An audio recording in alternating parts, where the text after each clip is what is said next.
더불어민주당 이재명 대선 후보는 10대 그룹 최고 경영자들을 만나 경제 정책을 놓고 대화를 나누면서 청년 채용을 과감히 늘려달라고 주문했습니다. 국민의힘 윤석열 후보는 경기도 선거대책위원회 출범식에서 이재명 후보가 이끈 경기도와 성남시는 비리와 부패의 투전판이라며 각을 세웠습니다. 이런 가운데 이재명 후보의 변호사비 대납 의혹 최초 제보자가 숨지면서 이를 두고 정치권 공방이 벌어졌는데요. 국회 취재기자 연결합니다. 조성우 기자. 네, 국회입니다. 오늘 이재명 후보 기업인들을 잇따라 만나는 일정이었는데 10대 그룹 최고 경영자들과 어떤 얘기를 나눴습니까? 네, 이재명 후보는 오늘 오후 서울 마포 경총회관에서 대기업 CEO들과 경제정책을 주제로 대화를 나눴습니다. 삼성과 현대자동차, SK, LG 등 10대 그룹 CEO들이 참석한 자리였는데요. 개별 기업이 이익 최대화를 위해 노력하는 것을 전혀 나쁘게 생각하지 않는다면서 친기업 정책 방향을 강조했습니다. 동시에 기회가 부족한 청년 채용에 신경 써달라고 당부했는데요. 이재명 후보 얘기 들어보시죠. 우리 청년들의 지금 어려운 시기니까 아주 구조적으로 영원히 계속될 문제는 아니니까 어려운 시기에 ESG 경영의 일환으로 이렇게 생각하시고 청년 채용을 좀 과감하게 좀 늘려주시는 것도 한번 고려해 주십사. 이 후보는 오전에는 중견 중소기업인들이 참석한 가운데 산업 분야 정책 공약을 발표했습니다. 4차 산업혁명 기술을 바탕으로 중소제조업을 혁신하고 중소기업 수출 역량을 높여서 임기 안에 수출 1조 달러 시대를 열겠다고 밝혔습니다. 이 후보는 박선우 전 한미연합사령부 부사령관, 부석종 전 해군 참모총장을 안보 분야 전문가로 영입했는데요. 이 자리에서 북한의 핵미사일에 대응하는 방안으로 선제 타격론을 언급한 국민의힘 윤석열 후보 발언을 강하게 비판했습니다. 전쟁 위험을 고조시키는 매우 위험한 발언이라면서 위험한 전쟁 도발을 깊이 우려하면서 지금이라도 발언을 철회해달라고 요청했습니다. 윤석열 후보는 이재명 후보의 정치적인 안방이라고 할 수도 있는 경기도에서 이 후보를 강하게 비판했죠. 네, 윤석열 후보는 경기도 선거대책위원회 출범식에 참석했습니다. 말씀하신 것처럼 이재명 후보가 성남시장과 도지사를 지낸 정치적 안방인데요. 경기도에서 이 후보를 불의와 불공정으로 규정하면서 정권 교체 의지를 다졌습니다. 윤석열 후보 발언입니다. 이재명 지사의 경기도, 이재명 시장의 성남시는 비리와 부패의 투전판이 되었습니다.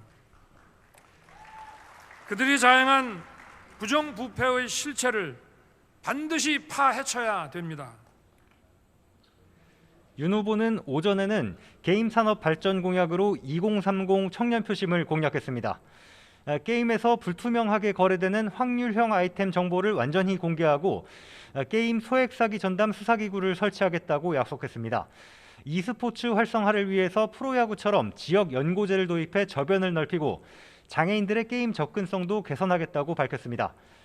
저녁에는 이준석 대표와 함께 리그 오브 레전드, 이른바 롤이라 불리는 온라인 게임 e스포츠 경기를 관전할 예정입니다. 국민의힘은 최근 지지율이 오르는 국민의당 안철수 후보에 대한 견제도 이어가고 있습니다. 이준석 대표는 YTN 라디오 인터뷰에서 안 후보가 선거에 들어가면 양비론으로 일관하기 때문에 지지율이 반짝하는 경우가 있다며 다시 원래대로 돌아갈 거라고 말했습니다.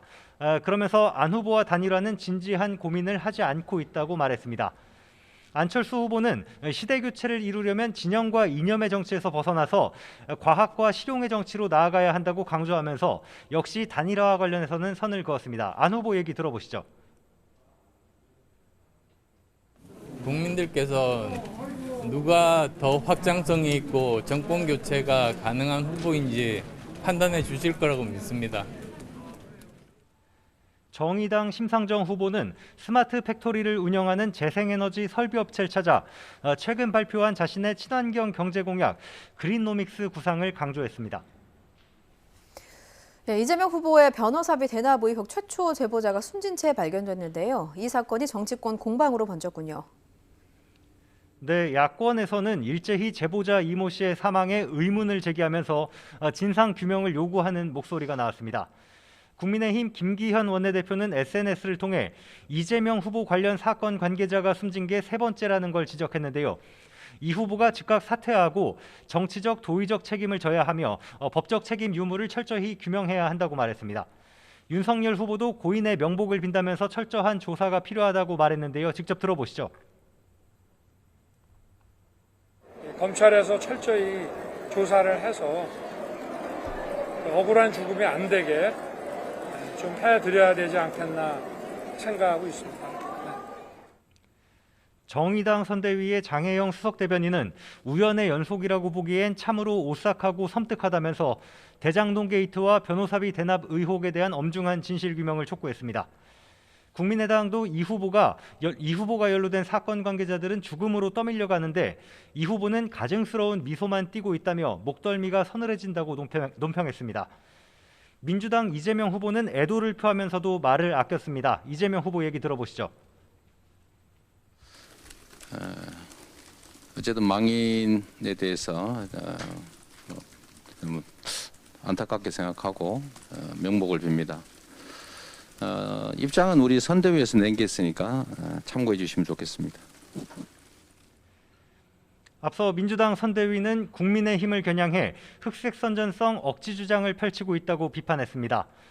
고인과 이 후보는 아무런 관계가 없다면서 정확한 사인이 밝혀지기 전까지 어떤 정치적 공세도 자제해 주기를 촉구한다고 밝혔습니다. 그러면서 실체적 진실이 가려지기 전까지는 고인은 대남 녹취 조작 의혹의 당사자라는 점을 유의해달라고 당부했습니다. 지금까지 국회에서 YTN 조성호입니다.